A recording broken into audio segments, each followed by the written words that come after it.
Welcome to the Ernie Chambers Show.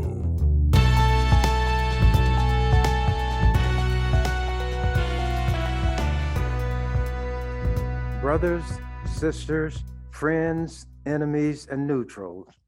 These are gloomy times and it's a gloomy day, but life must go on. The living must continue to live, and some way has to be found to keep guns out of the hands of these people who intend to use them to slaughter others, to deal with the National Rifle Association, whose aim is to influence as many political bodies as possible, from the president on down to school boards even. But instead of going into all that, I have some articles that I'm going to read. Down through the years, in and out of the legislature, I've spoken against the proliferation and the ready availability of guns. The way they show up in our community, in the hands of people in their lower teens. I've mentioned this before.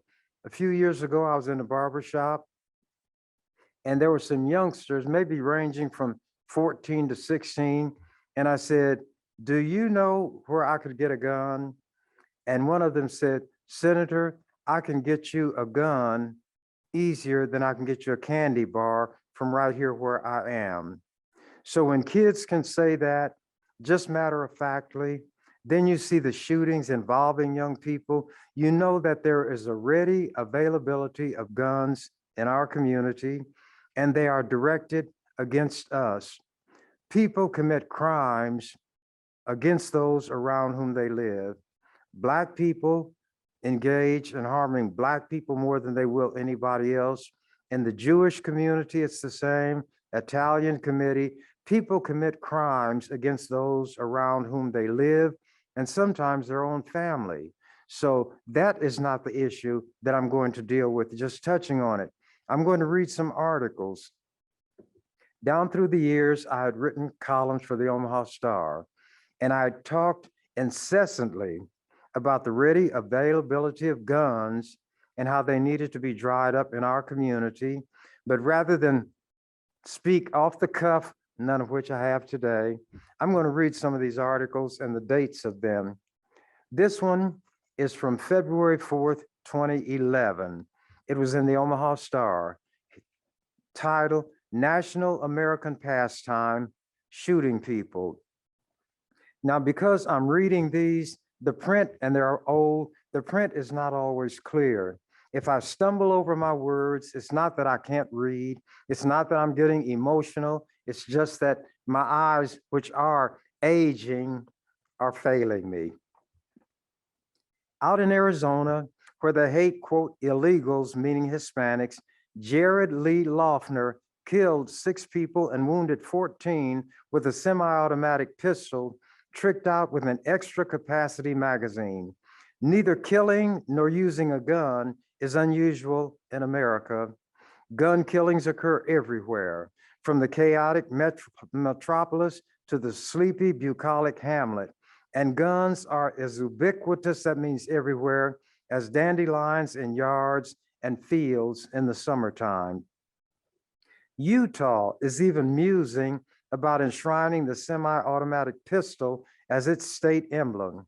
That's appropriate in view of the fact that the Mormon religion is headquartered out there. Their religious trinity of Father, Son, and Holy Ghost provides imagery that carries over into the realm of the gun, whose trinity comprises Colt, Smith, and Wesson. Such happy symmetry. Considering killing and guns are so commonplace in the US, as American as apple pie, one may ask, so what's with the hubbub over JL indulging in the national pastime? It's not that he killed or used a gun, it's whom he killed and wounded that captures the spotlight, transfixes public attention, and incites national outrage, along with the standard and predictable shouting and sprouting of makeshift memorials, public displays of sorrow and mourning, and pious pleas for prayers, etc., And you've all heard the statement from politicians on down, we have you in our prayers. Apparently, those prayers are falling on deaf ears or they're going to the wrong source, so they need to stop praying and start doing something that has some value in this world. All lives are not created equal. In America, the lives of some are valued more than others. JL killed a federal judge and severely wounded a US Congresswoman. Such important people cannot be enshrouded in a cloak of virtual anonymity like that draped over the shoulders of ordinary, common, or garden variety people who routinely are hustled violently from life or into a hospital by hot lead spewed from the smoking mouth of the gun in the hands of a mass murderer. Can you name the other 5 people slain, or even the judge? Frequent updates on the condition of Congresswoman Gabrielle Giffords keep her name out there. Why this difference of valuation? Public officials are a cut or two above run-of-the-mill folks, and an attack upon them is regarded by them and their kind as an attack upon what is sacred and essential to the well-being and even the survival of the nation itself.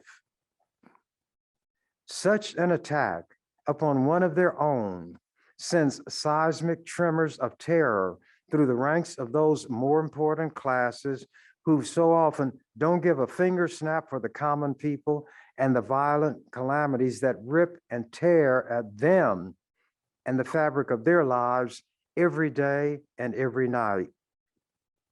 But isn't that always how it goes? When the wolf is at somebody else's door, it's ho-hum time. However, when that ravening beast takes up residency on their doorstep, all are expected to stop the music, drop everything, and come running to their rescue. Can you honestly, in your most visualist imagining, envision the president, members of Congress, and federal judges showering attention and concern on ordinary victims of a mass shooting? They're doing it a little more now because it's getting closer to home.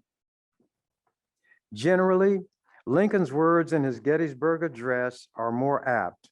Those big shots will little know nor long remember what happens to ordinary people who are deemed so unlike themselves in terms of basic human dignity and intrinsic worth. At this moment, Jared Lee Loughner, with his chilling, eerie smirk, is commanding center stage along with his unfortunate co-star, Congresswoman Gifford. Why? Because his is an easy story with legs of its own. It will carry it a ways farther in the media arena. But as says the song about poor little lambs, he'll pass and be forgotten like the rest. I'm sure people have forgotten this guy that I'm reading about now. The rest of whom? The rest of the mass shooters. Without resort to the internet, who can recite the names of the West Virginia, the Fort Hood, and the Omaha Von Mars shooters, or any other of the myriad partakers in the national pastime of mass mayhem?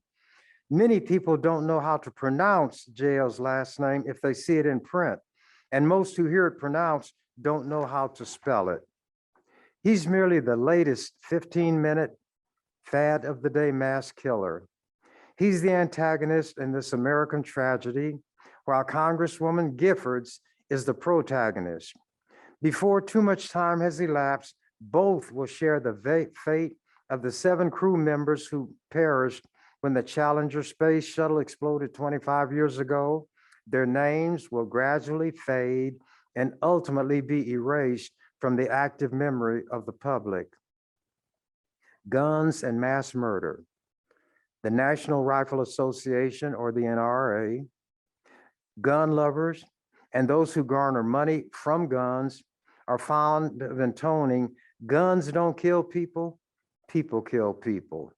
Maybe so, but indisputably, people who do mass killings always use guns. For knives, sticks, or bricks simply won't work.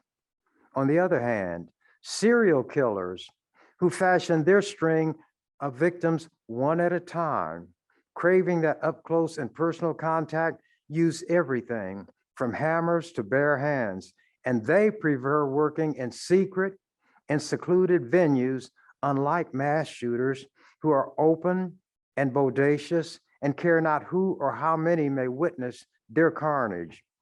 One of them recently stormed a Detroit police precinct wielding a pistol-gripped shotgun and had those terrified cops skedaddling and diving for cover before he was shot dead after wounding 4 of the scurrying heroes. Now, if he had come with only a knife or a club instead of a gun, mass killers prefer a high-efficiency gun that can kill a lot quickly, as was the case with JL, whose extra capacity magazine enabled him to kill a lot quickly. 6 dead and 14 wounded. A stunning few seconds work for a thing that doesn't kill people without a gun. Where the person may be a coward or mentally, emotionally disturbed, if a gun finds its way into his hands, a gun that whispers seductively, inducing him to act on his inner feeling, voila, a mass murderer. Absent ready access to a gun, the disturbed person may vent in various ways, but mass murder, no way. For gunless equals mass murderless. Take it for what it's worth. Now, I said in my headline in 2011, National American Pastime, shooting people. This is from the newspaper, Wednesday, April 6th of this year, just last month. Mass shootings are becoming white noise. Maybe I was a little ahead of the curve on this as other things. Experts say cases often fade into the background. I wrote my column in 2011. 11 plus 11 equals 22. I wrote mine 11 years ago. And this printing is even smaller, so I'm going to have to bring it closer. I adapt it to my circumstances and my environment. Sacramento, California. 11 people were wounded and 1 killed after a concert in Dallas. 5 more people were hurt when they were shot on a rural road in South Carolina. Sunday's horrific melee in Sacramento was just one of 3 mass shootings in the United States over the weekend. Evidence some experts believe that extreme cases of gun violence are becoming so routine that they almost fade into the background.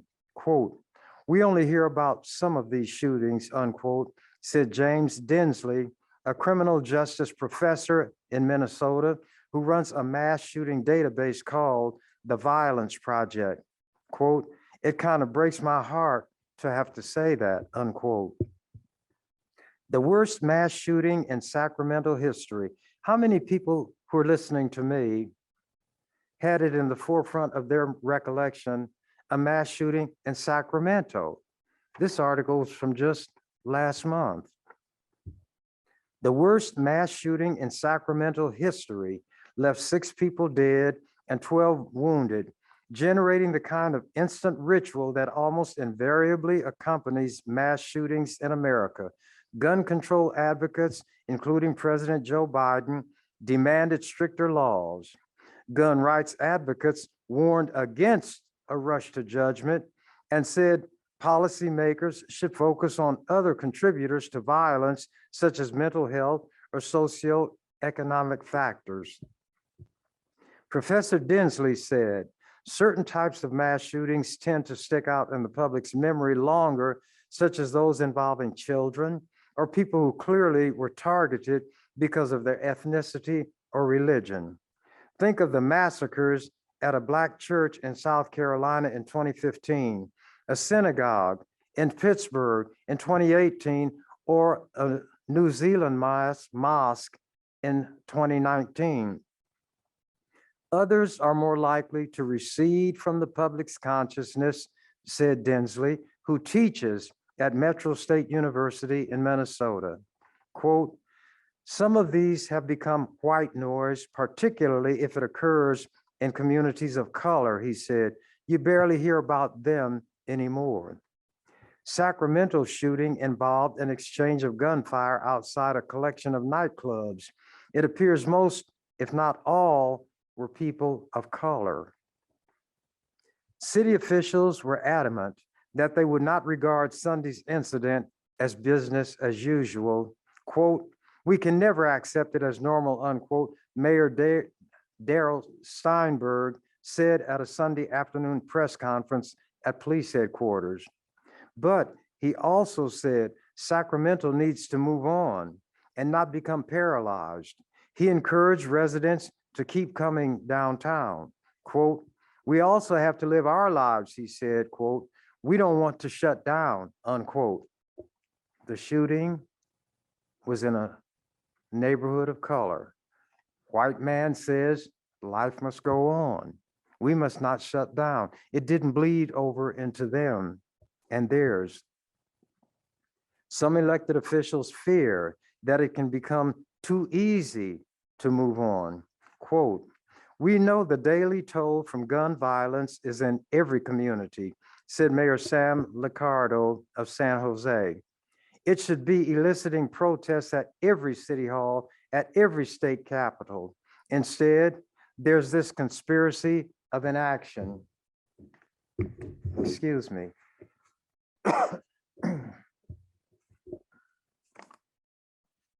All day I face the barren waste without the taste of water, cool water.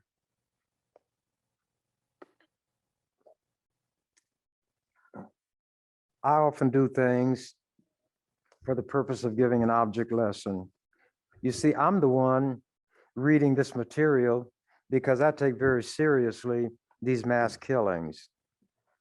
How then am I going to stop immediately after reading about how casually the white officials in Sacramento say we must move on, and then I myself stop, take a drink of water, and in a very poor quality voice, sing about all day I face the barren waste? It's to give an object lesson of how the most serious issue in America can be brushed aside by something trivial, something lighthearted, something designed to be funny. Sometimes object lessons are the best teacher. It bothers me when anybody dies. I don't think any human being ought to kill another human being. I don't think another human being should harm another human being. But what I think, how I feel, what I argue have no bearing, no impact on what's going to happen in the world out there. So what we are restricted and limited to doing is what we can, where we are, with what we have to work with. My words may be falling on deaf ears. Maybe nobody is watching this. Maybe nobody's listening. I don't know. But John the Baptist was described in the Bible as a voice crying in the wilderness. The wilderness is uninhabited by human beings. St. Francis of Assisi used to preach to animals. There is a need in human beings to communicate with other human beings, with other sentient beings that can understand.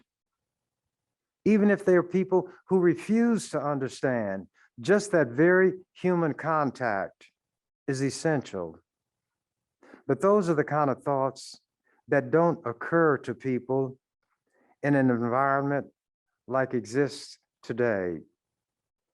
The internet, social media, disinformation, misinformation, divisions that are encouraged and in some cases created by politicians whose main aim in life is to stay in office. They'll say anything, they'll do anything, they'll invoke the name of God, Christ. The two rascals running for governor, Pillin and Herbster, both describe themselves as men of faith, Christians.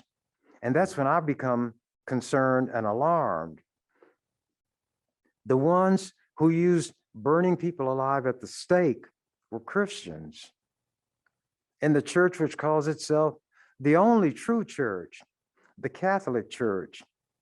And when they burned somebody alive, it happened in Spanish-speaking countries to a greater extent than other places, an auto de fe, an act of faith. And imagine what it means to be tied to a stake, have wood and other flammable materials stacked around you, then have that set afire, and you see the flames and you feel the fire burning you literally alive in the name of the Father, the Son, and the Holy Ghost. Think about a red hot stove and somebody mashing your hand against it and holding it, and it's hissing, it's smoking. You smell the burning flesh, but you cannot escape it. This is what Christians did because of differences of opinion. The Puritans came to this country supposedly to escape religious persecution in Europe. They had this fascination and obsession about witches. There were spirits, the succubus, the incubus. The incubus was the male that would attack women at night. And these women were supposedly witches, and some of them obviously had mental problems because the descriptions of what they said in the records that exist even today was that this creature came to them in the middle of the night and had an extra long penis, and they engaged in vigorous sexual activity. And the succubus was the feminine equivalent who would attack men at night. And instead of looking at these people as those who are our afflicted brothers and sisters, for whom we should be keepers, not in the way that somebody in a zoo is a keeper of animals, but in the way that one human being should look after and help one, a brother, a sister who is unfortunate and cannot help himself or herself. How would they test whether a woman is a witch? Throw her in the water, and if she sinks, she's a witch. They would have this long arm of wood with a seat on the end of it and would tie her to it and duck her in the water and hold her for long periods of time. Some of them, they would drown in that fashion. Christians, in the name of the Father, the Son, and that other one. One guy described them in the day the music died. He said, and the three men I admire the most, the Father, the Son, and the Holy Ghost, caught the last train for the coast the day the music died. Well, going back to the recitation, if you didn't believe, quote, the way these Puritans and Pilgrims believe, you were in serious trouble and you could lose your life. They supposedly came to this country to escape religious persecution. A rhyme could be pilgrims to escape religious persecution to this country came to worship in their own way and force others to do the same. And if you didn't, it was woe to you. But let me go back to this that I was reading. And that was about me leaving a very serious subject to take some water and sing an off-key song.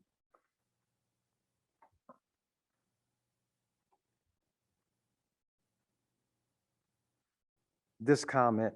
We also have to live our lives, this mayor said. We don't want to shut down. Some elected officials fear that it can become too easy to move on. Quote, "We know the daily toll from gun violence is in every community," said Mayor Sam Liccardo of San Jose. "It should be eliciting protests at every city hall, at every state capitol. Instead, there's this conspiracy of inaction." Liccardo knows the routine all too well. Last spring, an apparently disgruntled employee shot 9 of his coworkers to death at a Santa Clara Valley Transportation Authority complex in downtown San Jose. The man then killed himself. Although the property damage disrupted transit service for weeks, Liccardo said he was startled at how quickly life seemed to return to normal in San Jose. Quote, "I was heartened by the response of thousands of community members who contributed to help the families who went to vigils," he said. "That being said, we have very short memories." San Jose did take some action afterward. In January, the city council passed an ordinance requiring gun owners to carry liability insurance. Another ordinance requires them to pay a $25 fee, which the city will donate to noteworthy nonprofits engaged in the programs that aim to prevent violence. Liccardo said the fee is being challenged in court by gun rights groups. Sweeping legislative changes are rare. While liberal California has 107 gun control laws in effect, more than any other state, experts say it can be difficult to sustain momentum for ambitious gun control on a nationwide level. Democrats have despaired about their inability to revive the federal ban on assault weapons, which expired in 2004. And now that's one of the favorite weapons of choice of the mass murderers. Ben Newman, a UC Riverside political scientist who studied mass shootings, said high-profile incidents bring about a flurry of political activity from ordinary citizens. Online searches for information, posts on Twitter, donation to gun control groups. But this activity sometimes turns to apathy as proposals for reform get ground up by the political process or the judicial system. When there's a shooting, quote, "There's an uptick nationally of people engaging in political behavior on gun control," Newman said. But there's scant evidence that this activity translates into an increase in voter registration or turnout, he said. And politics is what politicians pay attention to. You don't register to vote, you're a sounding brass and a tinkling cymbal when you talk. You register and don't vote, you're like the voice crying in the wilderness. You're like the wind that rustles the leaves but doesn't do anything. Politicians look at who votes and how they vote. If you don't vote, don't complain. And this is not one of those sarcastic comments of mine. It is the practical comment from a practical politician who was in the legislature longer than anybody in the history of Nebraska has been or ever will be due to term limits, 46 years. I know politics. I know politicians, and I know the only thing they're interested in is staying in office. They're either kept in office or booted out of office by those who vote. You don't register, they don't care about you. You don't vote, they don't care about you. Why can you go to the city council and complain about the downtown library being kicked aside so that Mutual of Omaha can move a few blocks and take prime territory in the middle of downtown? Because you don't vote. The city council members don't feel accountable to you. They're accountable to the big shots. Why will they talk about building a corridor in what they call the core of the city and then connect some of that to Council Bluffs? Because that's where white people and the big shots live. It has been stated and documented that the building of the North Freeway destroyed the integrity of the Black community. While it was stoppable, I and Cynthia Granberry, who worked with me, and a few other people were out there, but I was walking those streets. I was knocking on doors. I was printing up petitions to be signed. Some people joined in that effort. We had thousands of signatures, presented them to the city council, and these white devils said, anybody can get signatures. That's how they dismiss whatever we do. The highway was going to pass within feet of some existing houses. Ben Gray had relatives near Lake Street, where the North Freeway exits and then crosses. And you can turn and go down Lake, or you can go across Lake and resume. Those people had property that diminished in value. Here's how white people work. They target an area for a construction or demolition project. Immediately, the value of the property goes down. When they decide to come through and take that property by eminent domain, if you're not willing to sell it, they've diminished the price of it, the value of it, so you don't get much for your property. These white people know what they're doing. They've always done it. They're doing it now. But there are some white interests who are now being affected, like Mutual of Omaha coming to the middle of downtown and kicking aside the library. White people suddenly say, well, these big shots don't care about us. They never did. But you were in a holding action. They needed somebody to keep that property from falling into disrepair until they wanted it for their purposes. And that was you, white geniuses. And now you're feeling the shoe pinch, aren't you? And when you cry out, you want somebody to help you, don't you? When the pandemic came, you wanted money expended to help you with your expenses since you're out of work, didn't you? You wanted a longer period of unemployment assistance, didn't you? Well, what about those people you were calling moochers and spongers who were not of your complexion, or who were of your complexion, but not your social economic milieu? Moochers, spongers, hangers-on. And now this rich man, who's rich not because of anything he did, but because of what his daddy did, Ricketts, said that money the federal government is making available to help people pay their rent, rejected it. And he said that teaches people to be dependent. It's not his money. It's not his daddy's money. And he doesn't have to worry because he never had to work a day in his life. And when he was so incompetent in the business that his daddy didn't want him out there, he kicked him out and told him, run for politics, run for a political office, and I'll spend whatever money it takes to get you elected. The first time around, he was so goofy, he put a stocking cap on his ears stuck out. His mother even made fun of him and said, don't do that again. So the next time, he had some people who advised him, but still, thousands and thousands of dollars could be put into his campaign by his daddy, who under no circumstances wanted him to come back to the business. What can be said about his daddy? A billionaire, the founder of TD Ameritrade. I don't know anything about stockbroking, but I know about broke stockers, people who are tricked into investing in the market who don't know anything, and they take a bath.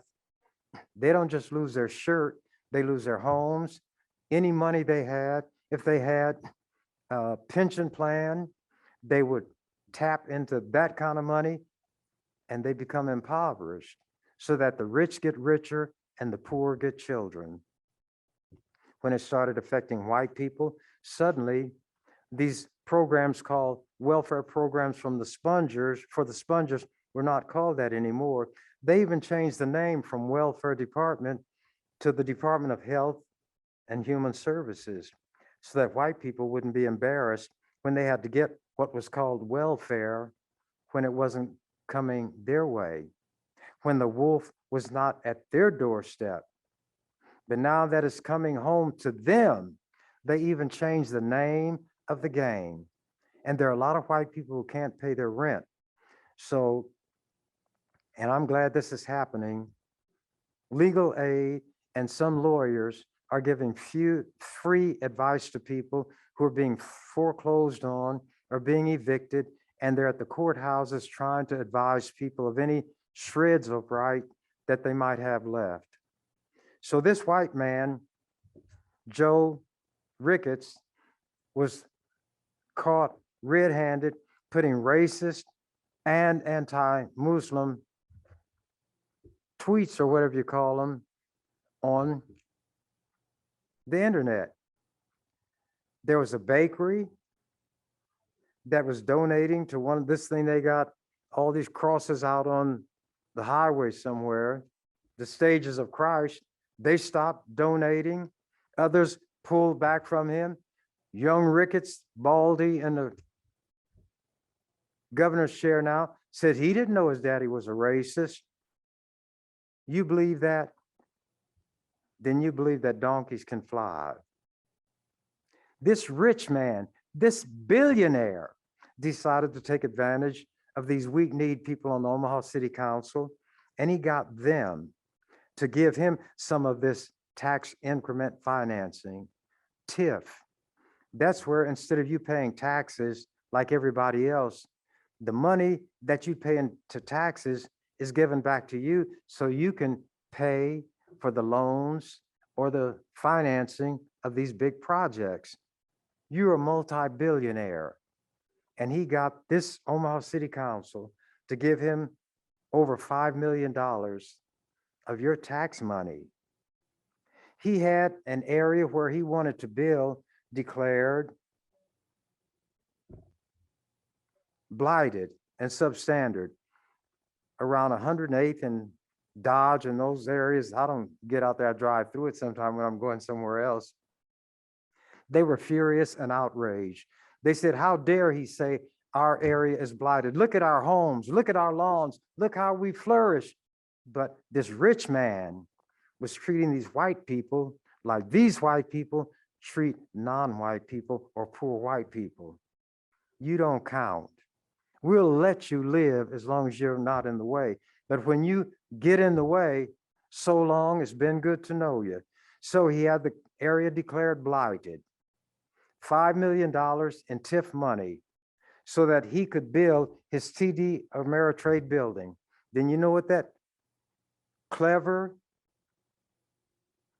venal, vicious, white, rich devil did? And it's why Jesus said, it's easier for a camel to go through the eye of a needle than a rich man to get in heaven. He sold it to Charles Schwab for guess how much? $26 billion. And to show how he's putting his rear end in you all's face, you white people think you're so smart, making you kiss it. He doesn't live in Nebraska because you have to pay income tax. He lives in a place I think is called Jackson Hole, Wyoming, or one of those places. And you know why he moved out there? You don't have to pay income tax. This billionaire who got TIF money, the money from the hardworking taxpayers, as they describe themselves in Omaha, but he lives in another place because he doesn't want to pay those taxes here, but he'll take the tax money. That's what that rich man did. So when it comes now to the mass shootings, there are these big shots with the NRA and others who don't care about ordinary people being killed, the children being slaughtered in the schools, because they have something else in mind. Tremendous amounts of money are in the gun industry. The manufacturers, the dealers, the traders, the thieves, those who make straw purchases, people who can legally buy guns, and then they take them and they sell them on the street. They bring them here when they collect a lot of them, one way or another, in states where you don't have to have a license to have a gun, to buy a gun, to trade a gun, or sell a gun. They load them up and they take them to places like Omaha, Chicago, Minneapolis. They know where the guns are going to be easily distributed. And as long as those guns are used in the poor neighborhoods, the Black neighborhoods, the Latino neighborhoods, white people don't care. That's why there's such a ready availability of guns in Omaha and other Black neighborhoods. But now it's bleeding over into white communities. I'm not going to be able to say everything today that I have in mind, but I want to touch on a lot of them. And I speak, as they say, the spirit moves me. What spirit? Not a ghost, not a goblin. And the thing about this, you can turn it off whenever you want to, and you don't have to tune in the first place. I don't see you. I don't know who's out there. I can see this microphone. I can see the camera, but maybe nobody is watching. And if they are, how do I know? If a lot, what difference does it make? If a few, what difference does it make? Personally, I would like people to see, I'd like them to listen, and more than that, I would like them to hear. But if they do, it's as nothing to me. I'm neither increased or diminished based on whether people listen to me, agree with me, accept or reject what I say. The wind bloweth where it listeth. The wind is going to blow whether there are any people, any animals, or anything that can perceive it is there or not. It's going to do what it's going to do. Comets will continue to have tails. The sun will continue to shine. Moons will continue to be discovered, but they've always been there. As human beings, knowledge increases, the scope and size of the universe will increase. They sent a huge telescope into outer space so that they could peer deeper into space than ever before. And it was so large, so complex, that it was put together in this launch vehicle. And when it got to its destination in space, then it was released and it came open and the parts fit where they were supposed to, and it was assembled. But guess what's happening? After being able to peer deeper into the universe than ever before, the ability to, quote, see that the telescope had is diminishing because of all things, solar dust. Maybe they should have put one of those little Rumbas or whatever they call them, those little vacuum cleaners that run around your house, got some miniature ones and put them on the telescope so that its lenses could be cleared of solar dust. But that's the way it goes.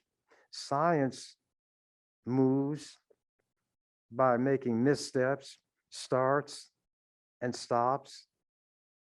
But they try to the extent possible to base what they do on that which is factual or that which is real. They theorize. They look at a situation, and based on the way that situation is operating, they come up with speculation. Speculation is where you pull things out of there, put them together, and come up with a notion. Then when you get enough of those things together, you go from speculating to theorizing. You say this point was established, 1, 2, 3, 4 were established. And now because they're moving in this direction, the next step will probably be, but we can't say for sure, then it's taken. Then the theory becomes a movement from theorizing to hypothesizing. You get a hypothesis where you build almost an entire system, some of it based on fact that has been established, proved, and demonstrated through experimentation that it's always going to produce this result when you put these things over here, one after the other. They hypothesize. Then they can't eat the whole roll, so they extrapolate. You take what is known here and you extrapolate, you move from that to something else, and then you say that it probably would be the same over there. So when they say you extrapolate from this, you're taking from this and operating over there. And I'm trying to make it as simple as I can. Not that I know that much, but I don't have a better way to explain it than what I'm doing here. But anyway, they're now acknowledging that all this shooting is white noise years after my statement that a national American pastime is shooting people. Now, to what has happened recently. This is from Sunday's World Herald. Gunman kills 10 in racially motivated New York shooting. Buffalo, New York. A teenage gunman wearing military gear and live streaming with a helmet camera opened fire with a rifle at a Buffalo, New York supermarket in what authorities described as racially motivated violent extremism, killing 10 people and wounding 3 others. Saturday, before he surrendered, authorities said. Police officials said the 18-year-old gunman, who is white, was wearing body armor and military-style clothing when he pulled up and opened fire at people at a Tops Friendly Market. Quote, he exited the vehicle.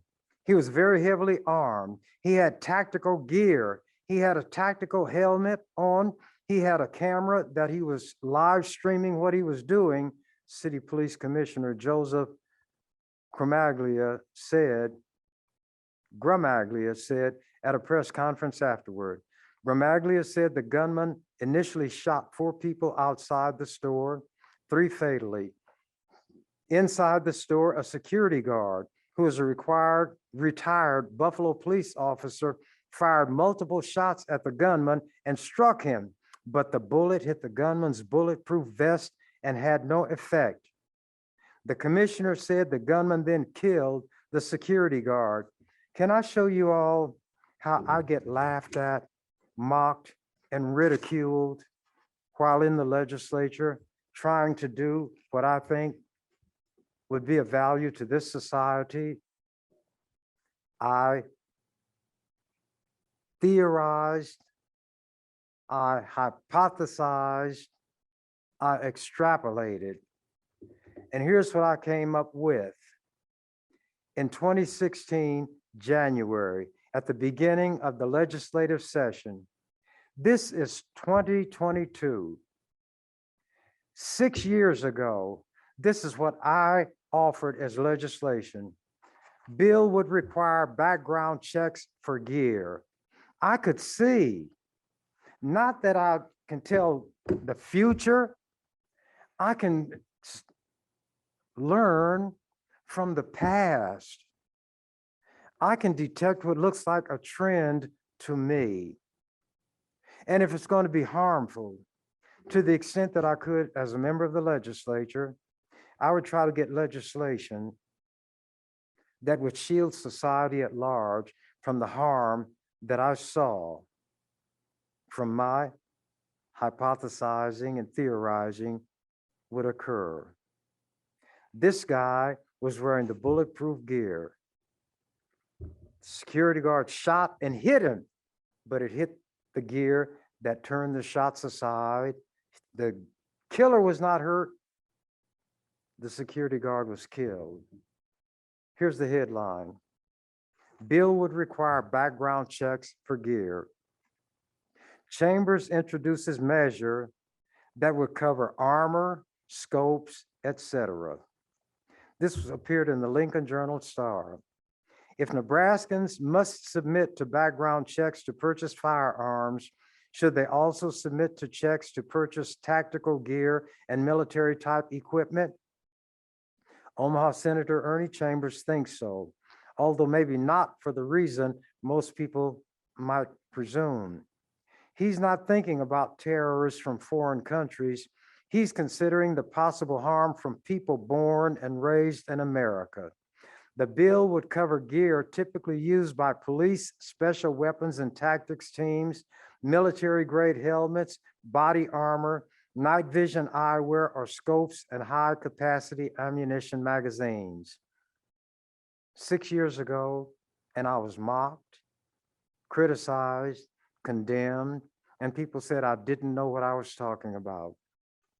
Continuing. Purchasers would have to be 21 and pass the same federal background check as if purchasing a firearm. If a person would not be allowed to purchase or possess a firearm under the federal law, he or she would not be allowed to purchase that gear. And why would the person need that gear? To hunt deer, to hunt geese and pheasants, to catch fish. Chambers, who is serving his 42nd year in the Nebraska legislature, most of that time as the only Black senator, said he is looking at conduct and not who is committing it. Quote, "The driving principle is not that white Americans think of, not what white Americans think of when they hear the term terrorism," he said. "They're thinking about someone from another country," unquote. But no so-called terrorist has created as much havoc, taken as many lives of men, women, and little children as white Christian Americans, he said. But none of those acts were labeled terrorism, nor were the perpetrators called terrorists. What's happening in Oregon with people occupying headquarters of a federal wildlife refuge is subversive, a direct armed challenge against the authority of the United States, Chambers said. Quote, "But since white men are doing it, it's treated in almost a ho-hum fashion. This is what white men do," unquote. It's an example, Chambers said, of what so-called law-abiding Americans do when they get these guns and they don't like what's going on. If Muslims did the same thing, he said, authorities would kill as many as they could and then brand every other Muslim as a threat and round them up. If they were Black people, they'd be shot down right now, he said, and Black people without weapons who are charged with a minor traffic infraction are shot down in broad daylight like wild animals. Continuing. When Black people have demonstrated across the country against police violence, unarmed and not threatening direct violence, there were military vehicles and military weaponry standing by, Chambers said, even though nobody was taking armed control of anything. People can be arrested if they articulate a desire or intent to go to Syria or Iraq or Iran, he said. If the mere expression of an opinion is sufficient to be arrested and charged with a serious offense that can carry years in prison, then it's not unreasonable to bring a bill to deal with the kind of equipment and garb that would bespeak illegal violence, Chambers said, and they laughed at it. They laughed at me. And this white guy wore this very kind of gear, and he could have been stopped by the security guard who shot, but the bullets were turned away, turned aside. Police said 11 of the victims were Black and 2 white. The supermarket is in a predominantly Black neighborhood a few miles north of downtown Buffalo. This is the worst nightmare that any community can face, and we are hurting and we are seething right now, Buffalo mayor said. And this white guy had made it clear that had he survived and gotten away from that scene, he was going to go down this particular street and kill as many Black people as he could. I'm going to read more of this later, but something else happened. This is from Wednesday's paper. Gunman kills at least 21 at Texas school. Now we're dealing closer to home. An 18-year-old gunman opened fire Tuesday at a Texas elementary school, killing at least 19 children as he went from classroom to classroom, officials said, in the latest gruesome moment for a country scarred by a stream of massacres. The attacker was killed by law enforcement. The death toll also included 2 adults, authorities said. Governor Greg Abbott said one of the 2 was a teacher. The assault at Robb Elementary Schools in heavily Latino town of Uvalde was the deadliest shooting at a U.S. grade school since a gunman killed 20 children and 6 adults at Sandy Hook Elementary in Newtown, Connecticut, almost a decade ago. I'm going to continue this, the next program. My time is running out, but I want to read an article, part of it. This is dated October 11, 2007. This is 2022. 7 from 22 is how much? 15 years ago. Chambers wants gun crackdown. The lawmaker says violence won't be curbed until weapons are. State Senator Ernie Chambers of Omaha said Wednesday that his community's problems with violence won't be resolved until authorities begin tracking down and weeding out those who are supplying guns to young people. Quote, "Where are our kids getting these guns?" Chambers asked. "These guns are commonly in the hands of all these young people, but nothing is being done to stop them from getting the guns." He said the violence is too easily blamed on a breakdown in parenting among Black Omahans. Quote, "If this were happening in the white community, action would be taken to stop these guns from coming in," he said. They didn't blame a breakdown in parenting when methamphetamine was on the rise. They didn't say white people must get out and stop it. They didn't say it was a breakdown in the community. They said the legislature's got to do something about this, and I know because they came down there.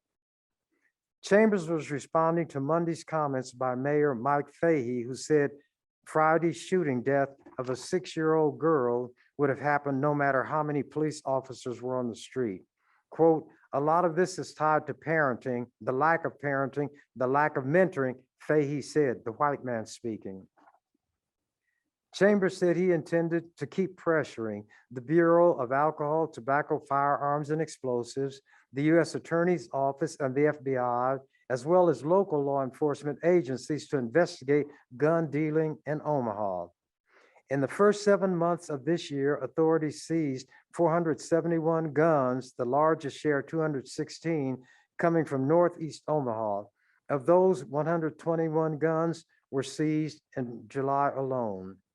Now, this is one of those situations where when it involved Black people, it's a breakdown in parenting. What about when these white murderers, the mass shooters go out? Is that a breakdown in parenting? Is it a breakdown in society? The NRA say it's the one who did the shooting that is responsible. People kill people, not guns. But see, without guns, they wouldn't kill as many, as quickly, or as often, and some of them are afraid of their shadow.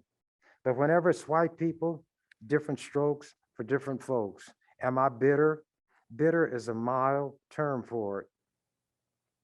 But carrying that mental burden of knowing how racist this society is, how this country denies its own history, mislabels so that they can do things to people they don't like and justify it even when those people have not harmed them in any way. Despite that, for 46 years, I stayed down there among white people who could be called my enemies, not because of what I did to them, but because of what they would like to do to the people and against the people who I cared about. And those people were not all Black. They were people. They were what I described as the downtrodden, the ones on the underside of society's carpet, the ones who were the unpeopled, the expendables. Black people, obviously, Latinos next in line, Native Americans, then poor white people. Oh, and women in general. The things I did would benefit everybody, but I used our experience as Black people to let them know that I understand what I'm talking about. If you are considering becoming a writer, an author, you're told to write about what you know about. I know about violence, not because I commit it, not because I've always witnessed it, but I've witnessed enough of it. I know enough people who were victimized by it. And these include not people of just of my complexion, but addressing white people, your complexion, your eye color, your hair color. They were human beings to me. I am so opposed to one human being killing another. I did all I could for all those 46 years to abolish the death penalty. I didn't think Adolf Eichmann, who presided over the murder of 6 million Jews, Russians, so-called gypsies, I didn't think he should have been killed. I didn't. That didn't correct anything. And for Eichmann, it made it easy for him. He was out of the picture. It made some people feel good because now he's dead. But then some had regrets. They said, it's too bad he died so easily. He ought to have had to languish in a prison. I don't even think people ought to be tortured in prison. I don't think they ought to be kept in solitary confinement. I don't think anybody's basic, fundamental, intrinsic human dignity ought to be trampled upon. And when those people who consider themselves superior are willing to degrade, demean, and destroy that essential human dignity that every person has, even though the person who has it may not live up to it or follow its dictates, that person committing the atrocity is undermining his or her own human dignity. And in the process, human dignity will become two words that have no meaning whatsoever. They elicit laughter. What is human dignity? There is no such thing. So for somebody like me, who on occasion deals in absolutes, even the one considered the lowest has to have that spark of humanity, that which makes that being a human being, has to be respected. It cannot be demeaned, debased, degraded. Killing it in somebody else takes a little bit of ours away from us. Because if we lived in accord with and acted based upon the concept of human dignity that we want to cloak ourselves in, then that cloak will prevent us from destroying somebody else's human dignity. But that's me. That is what I operated on as a principle. And because of that, I was able to maintain my sanity for all of those years. And as time goes on, I'm going to bring concrete evidence of the kind of legislation I brought, the cases that I won in court representing myself that people are unaware of, that changed the law without me having to do it legislatively. I will bring that out. I will show how, having studied the white people's constitution and taken it seriously, even though we didn't enjoy the privileges, the immunities, the protections that a so-called citizen should have, and you're a so-called citizen if you're born or naturalized in this country. We were born here. We don't have those privileges, rights, and immunities, so obviously we're not deemed citizens. Even though I was being denied these things and deprived of them, people of my complexion, I wanted those privileges and immunities to apply to everything born of a man and a woman, even white criminals, even white haters. I was not one who said that they should catch the Ku Klux Klan, which hanged a black man and burned him while he was still alive, should have the same thing done to them. There was a movie called Judge Roy Bean, and Paul Newman played Judge Roy Bean. He's a pretty good actor. And he played this judge who was over a small Texas town, and he'd have people hang for any little thing, take him out, string him up, and he was the law. So this guy called Bad Bob came to town, and Bad Bob had such an itchy trigger finger, his hands were twitching all the time, all the time.